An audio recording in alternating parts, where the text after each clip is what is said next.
he promised Nigerians during his campaign for the presidency. The president made the remark during his address to the newly sworn-in ministers at the conference center of the State House in Abuja. Tinubu told the ministers that the greatest number of Nigerians are highly expectant of delivery, accountability, and transparency from them. He charged the appointees to act with integrity, dignity, and deliver in line with the expectations of Nigerians. And abroad, the lingering political situation in Niger Republic, several thousands of people demonstrated in Niamey, the capital of Niger, on Sunday in support of last month's military coup, whose leader has warned against outside intervention and proposed a 3-year transition of power. The demonstrators chanted slogans hostile to former colonial power France and West Africa Regional Bloc ECOWAS, which is considering a potential military operation to reinstate elected President Mohamed Bazoum if ongoing negotiations with coup leaders fail. The Sahel states' new military leaders have officially banned demonstrations, but in practice, those in support of the coup are allowed to go ahead. The demonstrators waved placards saying, "Stop the military intervention" and "No to sanctions," in reference to the financial and trade restrictions imposed by ECOWAS 4 days after the coup on July 26.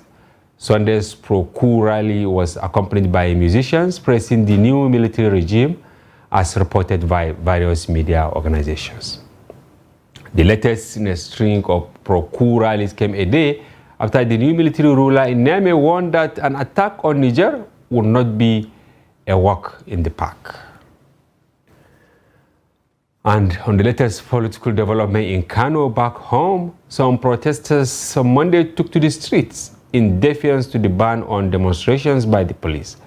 The State Commissioner of Police, Mohamed Hussein Gumel, had banned protests after members of the ruling New Nigerian People's Party and the opposition All Progressive Congress asked their members to pour on the streets over alleged bribery of the judiciary. According to the commissioner, any attempt to disrespect the ban will be treated as an offense against national security. However, shortly after the order, protesters led by President Kano Civil Society Forum Ibrahim Waya took to the streets and headed for the government house. We are now joined by our correspondent in Kano, Clement Oloyede, to give us more on the update. Clement, welcome to the program. Thank you very much for having me. It was really hectic for all of you in Kano. Can you give us a rundown of what really happened from morning to evening? I think you really summarized the situation in Kano. It was a very hectic day.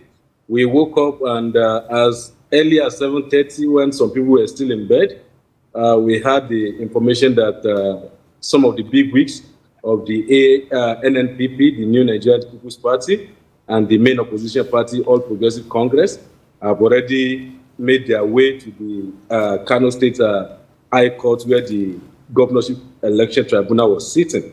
And while we were on our way there, we noticed that the police, from around 8:30 to 9, they've already barricaded all the access to the place. And I spoke with the police command, and I was told that there was going to be a press conference at 10. But we were later able to make our way into the court.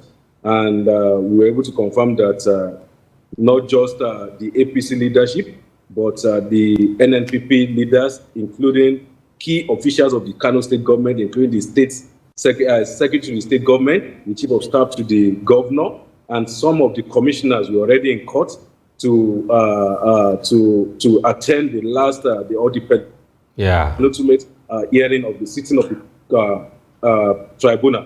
Because actually, what could be said to have led to the appearance of all these big wigs in court was as a result of what transpired last week.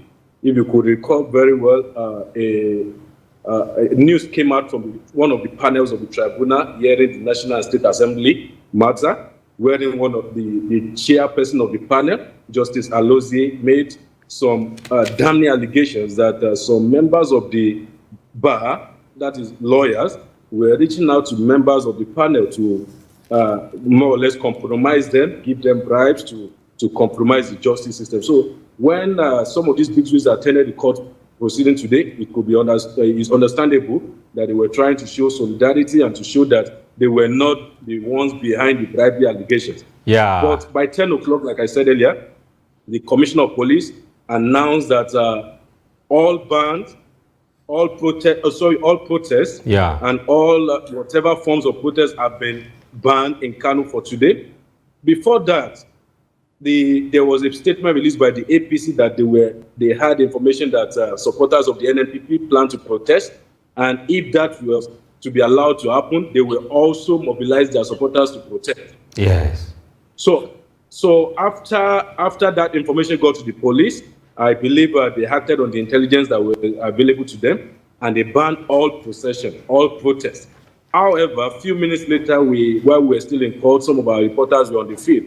We had that protesters under the aegis of the Kano Civil Society Situation Room, led by Ibrahim Weya, the convener of that Situation Room, mobilized at Kupa Nasarawa and started procession along the street in outright defiance to the order of the police. Yes, this man, he belongs to which camp, Clement? This man that led the Kano Situation Room, he belongs to which camp? Is he an APC member or NNPP member? I think it will not be fair to him to robe him into any of the political party. He's a civil society. But what does he want? What does he want? Organization leader. However, because of the protest today, some people could read some meanings to it, but as far as we are concerned, he's just a leader of a civil society organization, and he led members of his organization as well as other people to lead this protest to the government house. And it was not only CSO people. We could also see some members of the NNPP that were also involved in this protest, and they went.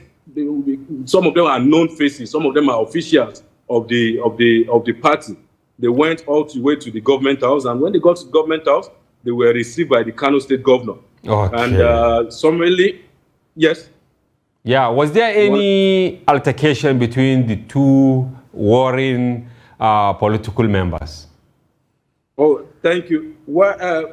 I think the reason why there was no altercation was that the APC, immediately after the tribunal, the publicity secretary briefed journalists outside the tribunal that, okay, they had what the police commissioner said, and because of that, they've cancelled their planned protest, so they were not coming out. So because of that, there was no counter protest. It was just a protest by one party, so there was no conflict whatsoever. But we learned that when they got to the government house entrance, at the point the gate was open to them, and I'm referring to the protesters now under the aegis of the Kano State Civil Society Situation Room. They were allowed to enter into the government house. Before then, the leader, the convener of the Civil Society Situation Room, that's in the person of Ibrahim Weya, spoke. And he said summarily, what he said was that the reason why they were protesting was because of the allegation that came out of the tribunal that some people were trying to bribe judges, bribe the judiciary to compromise the justice system, and that being Kano citizens, they felt that this should not be allowed to happen. So they were writing a letter, and they sent the letter. They were taking the letter to the Kano State Governor to deliver it onward to the president for action. So that was where they took the protest to the government house, and thereafter, the Kano State Governor, in company of some of his top aides, including the SSG, including the Chief of Staff, received them. And the governor spoke and said he promised them that he was going to make sure that he personally delivered the letter to the president to ensure that justice is delivered. Okay. Finally, the judges of the tribunals, how free are they? I mean, in terms of even having the confidence to continue with what they are doing. Do you think they are okay, or they have some fears?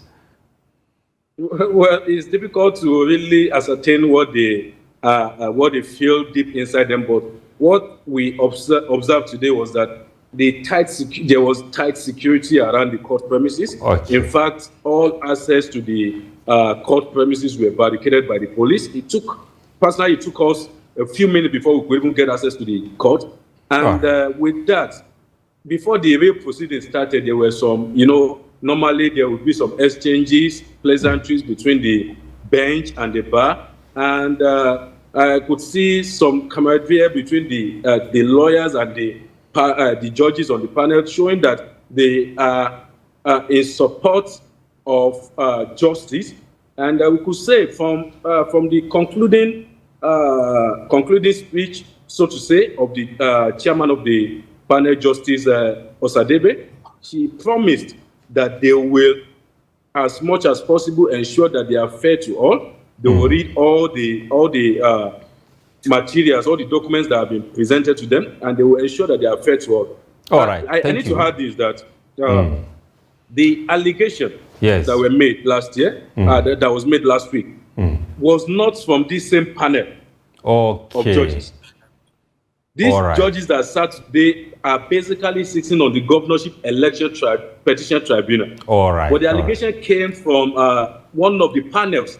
There are several panels, I think about 4 or 5 panels, sitting on the National and State House of Assembly election. So one of the panels, chaired by Justice Alozie, was where the allegation came from. But I believe all the parties were agitated, worried that this would rub on all the panels, including the governorship election, which is only contested. But overall, we can say that the judges are calm. They still maintain the cordial relationship with all the parties at the tribunal today. And they promise that they will ensure that justice is served based on the documents that are tendered before them. And the reserved ruling, actually, which means that a date has not been fixed, but they will communicate a date. They promise that while the law provides for 180 days for the hearing and determination of all the petition, they still have some I think they have some more days. And they promise that before the 180 days elapse, they are going to communicate the new dates for the judgment. All right. I think that is where the whole thing stands. Excellent. All right. Thank you very much. Please, while the judges are also taking measures, you and your team should also take measures. Remain alive before you report. Thank you very much for your informed analysis of what transpired in Kano. Thank you. Yes, and that was Clement Olowede, our Bureau Chief in Kano, with a rundown of what happened at the tribunal today. And we now have in the studio to discuss this and many more Mr. Ibrahim Modibo. He's a veteran journalist and public affairs commentator. Good to have you on our program. Thank you. Good evening, Nigerians.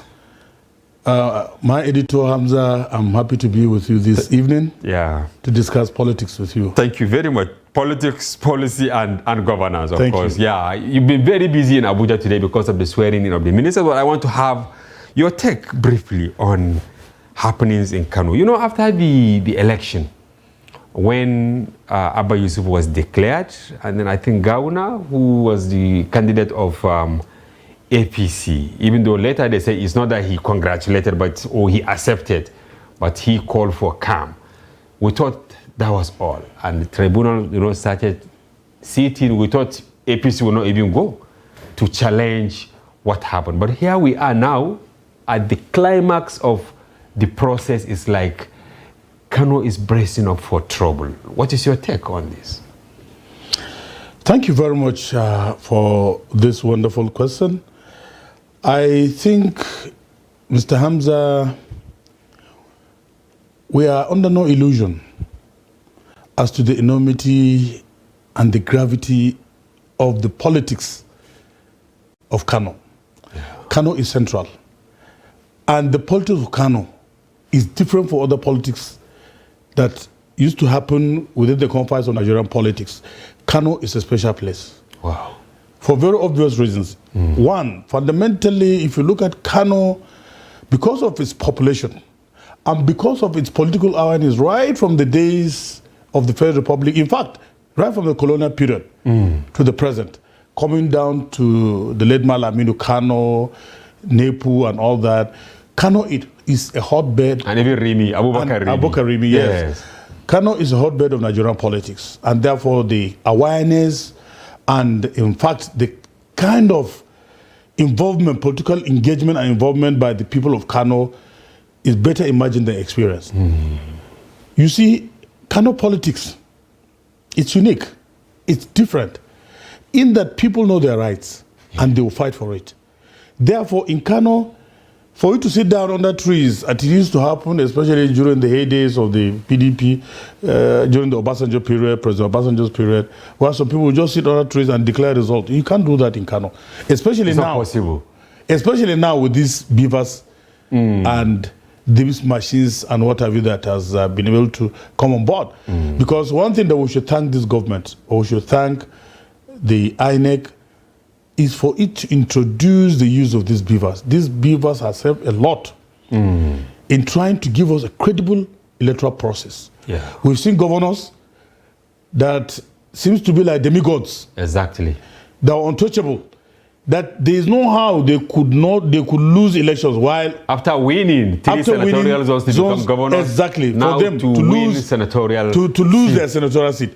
You see, it's only beavers that can bring this. And many of them could So not many even of them. attempt to go to court to challenge the because they know that they've not been able to perform to the rhythmic beauty of politics when it has to do with the people and consensus opinion of the people of the state. They might not have, maybe, it's very possible that they've not been able to deliver. Yeah. And anyone that does not deliver, be rest assured that the days of you sitting down in your room and then produce right results is gone. It is no longer business as usual. And therefore, with the current tempo, with the current democratic tempo, you will agree with me, Mr. Hamza, that Kano is a serious political state that must be looked at dispassionately. Because what we saw today, you've seen the clips, Yes. as if elections were to hold today. Look at the governor, his deputy, commissioners, and all that. On the other side, you know, leaders of the APC, they all throng to the court and, you know, to see for themselves. But my fear, which I want you to comment here, is the spotlight at which the judges had been pushed. You know, you can see judges that rarely talk. You know, when we were young, you rarely hear, apart from the courtroom, you don't even know the movement of judges. Now, Justice Alozi last week, she said that, that one of the members of the tribunal, you know, was, you know, tempted with 10 million. And then both parties now, APC and NNPP, they took it as if it's what they are trying to actually fight over. You see, Justice Alozi is a woman of conscience. Okay. Justice Alozi, this is not the first time that Justice Alozi has come out clean. Unlike the perception that we used to have about judges that, look, they can give you 2 judgments at a go. Yes. Where the highest bidder takes they alleged, people say they take the judgments, you know, in their pockets. Yeah, pockets. So these were allegations, unproven allegations, so to say. Having stated this, you see, Justice Alozi, if you are to ask me, I would have commended her for a National Honors Award. Oh, because of what for she did. Credibility, for character. Well, not just what happened in Kano. Yes, it has, you know, she has had a track record of discipline, of character, a woman of conscience, and also a woman that has been able to put her imprint on the foot of times within the legal profession. You see, it is not all about money. This life, some people, they are judges, you'll agree with me. There are judges that are different. If they are bad eggs in a profession, there are some that you always bring out themselves as distinguished members of the profession, and she happens to be one. For her to have come out to openly criticize a senior advocate of Nigeria for trying to influence her judgment by way of inducement is a sad story to tell for this country's political development. Okay. Because a senior advocate is a silk. Yeah. It is the highest point of the legal profession, especially for lawyers. Like in the academia, you now say professor. Exactly. Yeah. So if we could have people like this coming out to influence judgments, not based on the indices of the materials brought before the judge, but looking at it from the perspective of subterranean issues that we bring forth so as to water down the judgment and then give a negative thing that will not be that will be against your conscience. Yeah. You see, this is a very sad story, and this justice has proven to us Nigerians that not all members of legal profession are bad. Yeah, and we hope I commend her. We hope Yes. we get it right, and we hope NBA and others, get it right in unraveling the mystery behind this. Yes. Yeah. Now let's move to the national scene. Inauguration today, swearing in, and all of that. Yes. What is your assessment of the team put together by President Tinubu as his ministers? Mr. Hamza, under globalization and multiculturalism such as ours, such as Nigeria's democratic space, we are under no illusion, let me restate again, to the enormity of the problems that are going to confront the government of President Bola Ahmed Tinubu. Now, looking at all the parameters of democratic practice, you will agree with me that this man, based on the constitutional provisions of the country, having won elections, you're supposed to, within 2 months, bring up your ministers. Yes. And he has been able to bring up ministers. Whether we like their faces or not, I think it's always good for us to allow them to sit down, having been given their portfolios, to see how they'll be able to make an impact on the political turf. For now, I must commend the president for assembling some of the best brains, in Nigeria.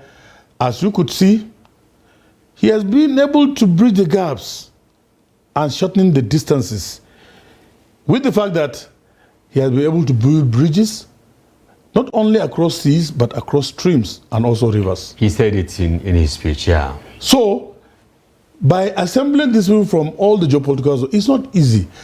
Of a population of more than 200 million, for you to just bring up about 40, 45 people, knowing the pressure that is coming from the communities, from the political class, from traditional rulers, from interest groups, from youth, from women, for you to bring up a team like this, whether some of them are good or bad, it's not for us to decipher as of now. Okay. Let us try to allow them a breathing space, let them sit down, and let us look at their, performance profile. Fundamentally, and of great importance, is for us to make the president to sit up to his responsibilities as the president of the Federal Republic. But how do we do that? Of Nigeria. Good. You see, Nigerians by nature are docile in terms of political participation.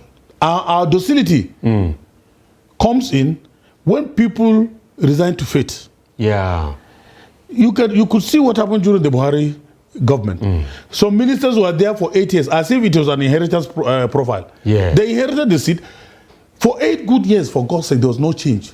And whether they were doing good or they were doing bad, nobody is being sacked. Nobody is being cautioned. Nobody is being told that, look, what you are doing is not in the best interest of Nigeria, or you are not performing. And some attribute our present predicament to that docility. Of course, if Nigerians could come out and assess the situation, if we see that a minister is not performing very well, why can't people protest? How to take to the street or through writings like what you've been doing?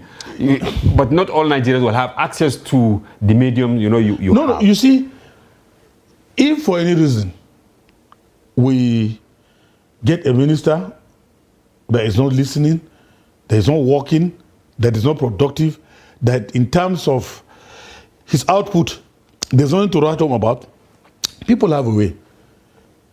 Protests are genuine concerns raised in any democratic society which is acceptable. It's an acceptable norm. Okay. Protest, peaceful protest. And Tinubu is also a proponent of that. Exactly. During his days. So if in a democracy you have grievances, you have the right to protest. And this protest could you carry placards or you carry banners. Peacefully. Peacefully.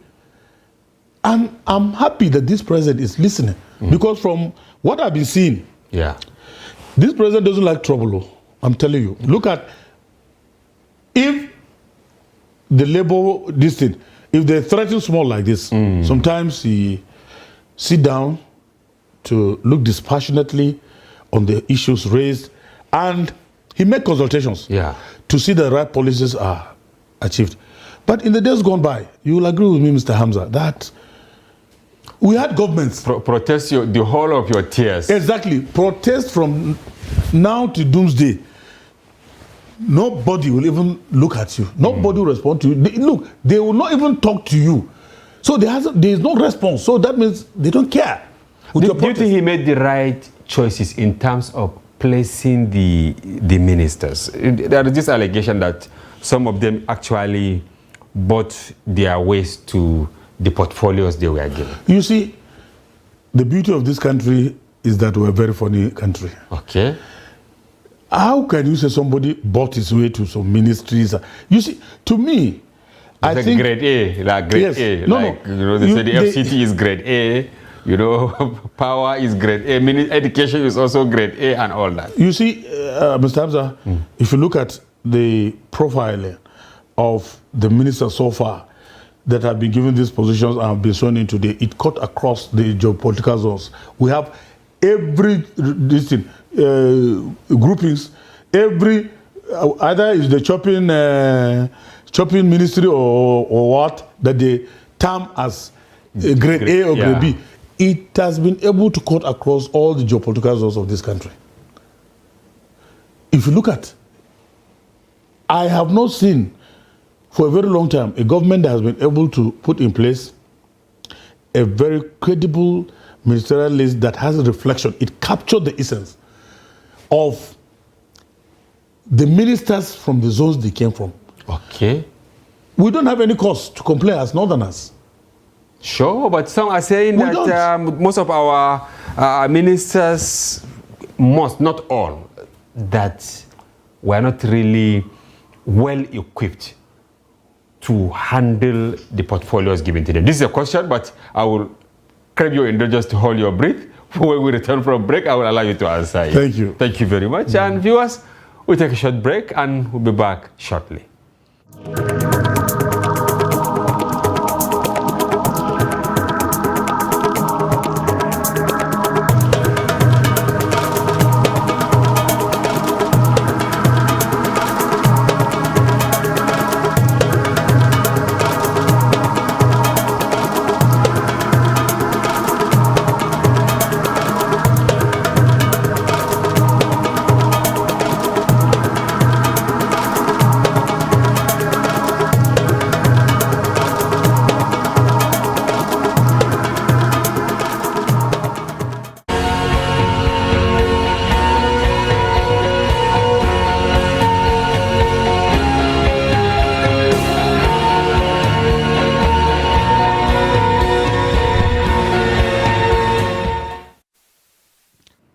Welcome back. If you are just joining, you are watching Daily Politics on Trust TV. Do well to follow us across all our social platforms on Facebook, Instagram, and watch us live on YouTube.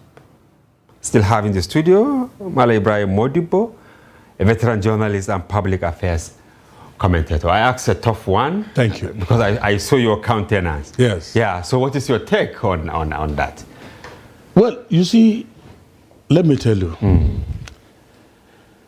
As far as I am concerned, and looking at the issues, especially when it comes to these ministerial nominations and portfolios given to them dispassionately, I'm a very objective person. Okay, yeah. Honestly, we saw what other governments have done. We saw how nepotism was at work. We saw how politics has been turned into a kind of either tribal, sectional, or geographical alignments, where people form cabals and what have you, and they've been ruling this polity for the past 8 years or more than that. But I think there is a radical departure. Tinubu seems to be a fresh breeze that has been able to come into this politics without looking at the issues that has to do with sectionalism so much. Agreed. the Lagos Ibadan axis of the political class have a play out. Or better still, the Lagos mafia, so to say. Yeah. We've seen what some people say, quote and unquote, the cabal of the Lagos politics. For the president having been a Lagos governor and having, brought up people, he's one person that is always in tandem with loyalty and in tandem with people that are close to him. They say he appreciates loyalty. Okay. Unlike for those days that I've got, we've seen people that did so much in political party aggregation, in coming close to some of the presidents, but the presidents never cared. What they cared when they came into power was to look for either their relations, friends, children. There are some people that were given ministerial appointment in the days gone by. They were never even in the APC. Yeah. They never had even the card, but they were given ministerial slots. We also have Wike this time around, who is a member of the the issue of Wike, if you look at, it's a kind of politics of inclusivity. Okay. He had wanted to bring in Wike as a kind of reward for the support, for the antipathy support in PDP. You see, politics is all about interest, my brother. Whether we like it or not, politics is about interest. Assuming without necessarily conceding to the fundamental flaws that, look, Wike is from PDP and therefore he has betrayed his party. Look, it is about interest. Wike was a drowning man. And a drowning man can hold even if it is a snake. Yeah. If he feels it could take him to the El Dorado. Yeah. And therefore, in the course of this sojourn, Wike was threatened. Wike felt insecure. Wike was not comfortable with his party. And Wike knew that he was confronted with a lot of political problems that he could not, as an individual, overcome it because there was a kind of gang up. And sooner than later, I'm telling you, if Wike were to have stayed in that district, they would have chased him away from the party. They might have expelled him. Some believe that believe that Kwankwaso did more than Wike in terms of supporting the presidency nocturnally. Looking at the 1 million votes he took away from Atiku, maybe some will not agree with this school of thought, but you can see 1 million votes in Kano went to NNPP, and they didn't go beyond that. But Kwankwaso is nowhere to be found now. No, but do you think in all honesty, do you think that Kwankwaso gave President Bola Tinubu 1 million votes? Well, not directly, but the fact, assuming he didn't contest, will those votes go to Tinubu or they will go to Atiku? You see, this is the beauty of politics. Politics is all about interest, as I've stated. Kwankwaso wouldn't have mind. He wouldn't mind. Getting all the votes in Kano. Maybe even with 6 million votes. If it could have gone to him, he would have been very happy. No politician would like one vote of him to go to another politician. But Kano is a hotbed of Nigerian politics. APC was the dominant party there. It was the ruling class. So when the breeze of Kwankwaso came in under NNPP, it was sweeping across both the ocean and also both the desert like a hurricane. And therefore, what Kano people did, they were still some people that are very loyal to the former governor, Ganduje. And also there are people that benefited politically from the government. They had relations, they have friends and what have you. They wanted to go back and assist the man that contested for the governorship under APC for the continuity of the party in Government House. Gauna. But unfortunately, the NNPP under Abba Gida, in fact, right from the last elections, if not for the fact that God has been able to assist Ganduje, Abba Gida would have won because of the popularity rating of that man and also Kwankwaso. Therefore, we should not underestimate the power and influence of the APC in Kano. So, if Kwankwaso had been able to give, it's not as if he was giving. No, it was policy that was in play. And under this dispensation, who knows? Earlier we had that Kwankwaso was to be made the minister. But somewhere along the line, I think there was a communication breakdown. That we couldn't find him being given ministerial slots because he showed the determination and courage and conviction of assisting Bola Ahmed Tinubu in the political space so that he can get it right. Yes, he can get it right. So, Wike has been able to do well, whether we like it or not. And he's now in Abuja. Whether we like it or not, the achievements, solid personal achievements of Wike as a governor cannot be rivaled. He has been able to do a lot in terms of provision of social infrastructure, in terms of education, in terms of looking at opening the political horizon, especially social infrastructure, bridges, roads, or network of roads, and all that. So these issues came to the fore because almost towards the end or the twilight of the administration, he was always commissioning projects. Yeah, and also inviting, as a nationalist, of which I think he is to some extent, he was inviting people from different political parties to come and open the, I mean, to come and commission the project. So therefore, if Wike, as he has been sworn in today, we are waiting. We are watching. Most likely. We are watching, critically to see the performance profile as to whether what he did in Rivers, he will be able to replicate it here in Abuja or not. Okay. But the most important thing, let me not forget, quickly, Mr. Hamza, what I want Mr. President to do is to give these ministers timeline. Okay. We should never relax, just like the days of Buhari, where every minister does whatever he feels like doing without any consequences. No KPI. Good. So give them timelines. Look, let me see what we've been able to achieve in your ministries and what have you between social time and social time. Social time and social. If he finds anyone wanting, I should advise him, and I hope he's listening, he should take my view seriously. Kick them out. All right, kick them out. Where don't you think North has been kicked out of this equation now? The economy, when you take finance, the blue economy, or what they call it, all to the south. Of course, we have education. Is there any way we can leverage? Because quite a number of youths now are out of school. They are in universities, but they have dropped out because of the hike in fees. We now have a minister from the north, right? In what way? Because we are already disadvantaged. What do you think he can do to take these young people back to school and those who could not be enrolled in primary and secondary school to go to school? Because this is our major problem in the north, apart from insecurity. You see, I do not think that we've been cheated so much as some people want us to assume. Okay. If you look at, Mr. Hamza will agree with me. During the Buhari era, virtually almost all of these appointments were given to Northerners. What have they done to improve the North? What have they done?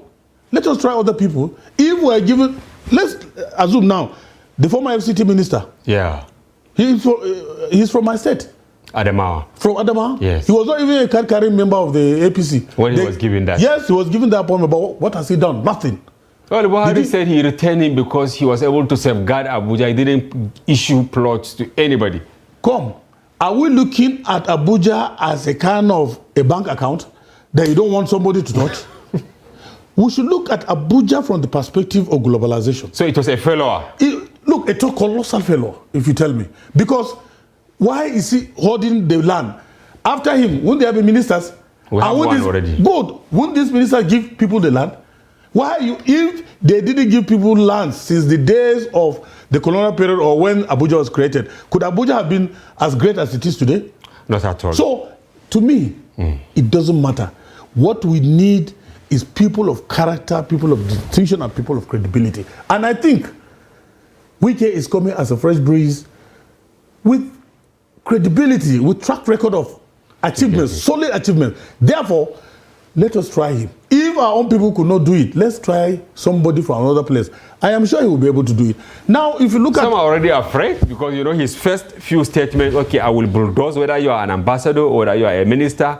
If you build, on green area, I will remove it. If you have allocated land to you, you didn't use it, I'm going to revoke it. Look, you see, let me tell you, we need people like Wike, people like Erufai. Nigeria needs... And Erufai has been pushed out. You see, it's unfortunate. My heart bleeds when I see the National Assembly throwing out a credible political stalwart like asset like El-Rufai. Do you foresee him coming back? Let me tell you, whether he comes back or not, as far as I'm concerned, believe me, he's an achiever. Give El-Rufai the Sahara Desert, he will turn it to a forest. Some are saying they reserve environment for him. No, you see, let me tell you, go to Kaduna, believe me, for a long time, because of this banditry and this thing, I said, look, me, Kaduna is just like Mecca. If God calls me, I'll go there. But I will not deliberately enter this road for somebody to come and catch me and take me into the bush as somebody has been kidnapped. But one day, I summoned courage. I entered the train, I went to Kaduna. Believe me, in the night, I just came out with my friends, we went round. If you see Kaduna, you think Kaduna is in London. Kaduna has been transformed. Look at the network of roads. Look at the flyovers. Look at electricity. Look, social amenities and everything. Look at even the education. El-Rufai came and made the education in shambles, while some teachers could not even write their names very well properly. So what were they teaching? How can the new minister now of education, because people have been asking questions, they've been sending text messages, you know, what is going to happen to the education sector in the north? Briefly before we move to Niger, because we are running out of time. Okay, you see, the current minister of education, fortunately, he's from my state, Professor Muhammad Tahir. Okay. Professor Muhammad Tahir is a lawyer of repute, a scholar of international repute, an academician, a university administrator, a man of character, very humane and very humble. This is one man that I'm telling you is coming with compassion, humility, track record of achievements. Because when he was in 2005, he was made the DG of Nigerian Law School. By the time he left, after 8 years of his tenure, he transformed the Nigerian Law School into a different setup. I can tell you, the days of ASU strikes, the days of these strikes by polytechnics, universities, I think is something that is going to be over. Nigerians are watching you. Yes, because I know, I can tell you, this is a man that has a track record of humility and also looking at issues dispassionately. I am sure that if there are issues that have to do with us, he was the former Vice Chancellor of Bez University, if you could remember. Yeah. And in Bez University, they've never had any problem at all. So our children will go back to school? Of course, the children will go back to school. The North, we are the ones that are at the receiving end. Exactly. That's why today, when Bola Tinubu, the president, in his wisdom and magnanimity, decided to give us education, I said, look, we thank God. To me, education is even better than finance. It's better than anything. He gave us education and he gave us agri. These two things, these are a grade ministries that if you have it, you have conquered the world. Is it education? Education is the key to success. If I went to Singapore, they don't have one refinery. They don't have oil. They don't have even water to drink. They import everything. But what is it that's sustaining them today, that they have one of the highest per capita income in the world? Education. Science and technology. Okay. To agriculture. Right. Agriculture, if President Tinubu has been able to give a worker carry, whom was my schoolmate when we were in the university, I know him to be a man of character and also a man that will be able to fulfill, you know, the promise of the Bola Tinubu administration and we hope the likes of Badaru and Matawale will now secure the farmlands, since they have been given the defense sector. You see, to me, I don't know much about Badaru, but from the literature I've read, they say he's a very, very hardworking politician and alcoholic, and also a man that believes in productivity. He gives results.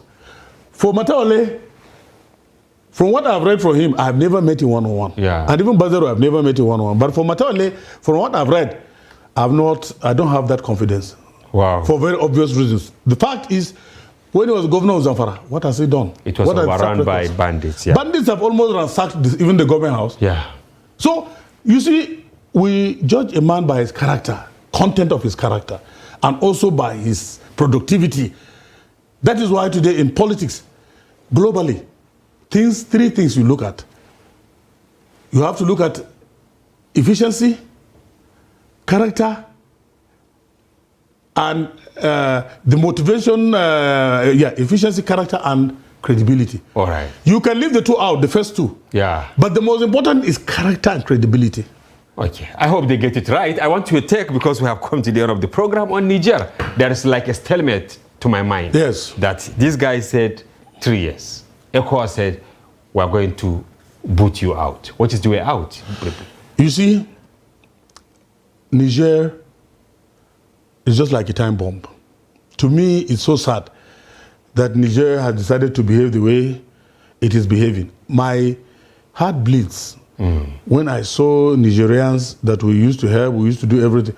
They were even insulting our president. Yeah. They were calling Ebola and all that. You see, Nigeria is a big brother. Whether we like it or not, we've been sustaining Niger in terms of electricity, in terms of food, in terms of all social infrastructural facilities, right from the colonial period to the present. Now, for Niger to come up and disgrace the whole former head of state, General Abdulsalam Abubakar, and the Sultan of Sokoto. During their first visit. During the first visit. Yeah. You see, it is a tragedy of monumental direction, monumental proportion. I think, in all honesty, you see the youthful exuberance of the military. You know, the military boys sometimes, when they start thinking that, look, they are military. Bombs, yeah. They can withstand bombs. But let me tell you, Nigeria, with the arsenal, have been able to study the military arsenal that we have as against that of Niger. I have seen that. But it's about brotherhood. Don't you think ECOWAS should also, finally, because we have run out of time, ECOWAS should push the diplomatic option? You see, I don't want us to go to war with Niger. All right, fine. But if the Nigerian government feels that it could be so stubborn without following the resolutions of the ECOWAS, I think the ECOWAS should take a bold step in trying to tighten up the economic grip. Because for now, the issue of light, the issue of food, and even the issue of money, you know, that they've been able to, this blockade, you know, they are actually Niger put in a is a landlocked area. Yes. So if all the neighbors have been able to tighten their belts, Niger will be in trouble. Finally. Yeah, finally. If our President Bola Ahmed Tinubu, you see, I will chase away Abdurrahman Chiani, the president of this country, within a very short time. How? Without necessarily... we have run out of time. Without necessarily throwing bombs. Oh. Do you know how? No. Good. You know, there is this rebel leader now. Yes. That's been able to come on board. If President Bola Tinubu were to tactically approach me and tell me, how do we do it? Believe me, I will give all the necessary support to the rebel leader. In terms of logistics, in terms of armory, in terms of finances, in terms of, let ECOWAS come up and give him support. Within the next 3 or 4 weeks, I'm telling you, they can overrun Niamey. All right, thank you very much, I wish we have more time. I will have asked you more questions whether the rebels will also not say they will take 5 years to restore power, but maybe next time. No, the rebels, they said they will bring back the former president. All right, thank you very much. But whatever it is, let us not go to war. The bottom line is, please, let's find economy blockade. As it is today, let's tighten the belt more. To get it right. And get it right. All right, thank you very much, Malam Ibrahim Modibo, veteran journalist, public affairs analyst, for coming to the program, and we thank you for your informed perspective. Hoping to have you again. Thank you very much, my editor. And viewers, that's a wrap on today's package. Do join us tomorrow for another interesting edition. For now, bye-bye. I'm Hamza Idris.